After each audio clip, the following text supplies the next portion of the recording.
আমাদের প্রতিবেশী কাকিমা আর এক বৌদি আছেন, যারা আমাদের খুব ভালোবাসেন। ওনাদের বাড়িতে স্পেশাল কিছু খাবার তৈরি হলে আমাদের কিন্তু একটুখানি হলেও ওনারা দিয়ে যান।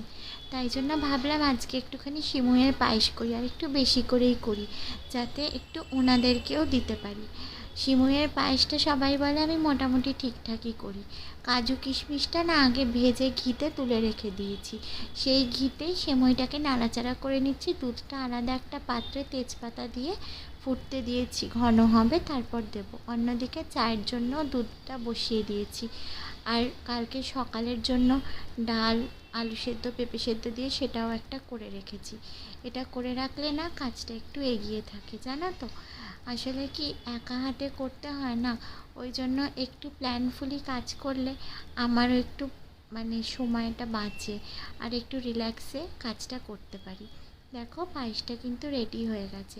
এবার বাটিতে বাটিতে তুলবো, বাটিতে বাটিতে তুলে ওনাদেরকে আগে দিয়ে আসবো।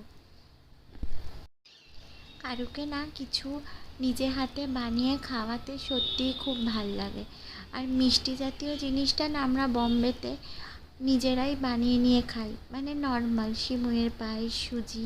কারণ এখানে না বাঙালির মিষ্টির খুব খুব অভাব, আর আমরা একটু মিষ্টি না খেলে আমাদের খুব একটা ভালো লাগে না। তাই জন্য বাড়িতেই বানিয়ে নিই।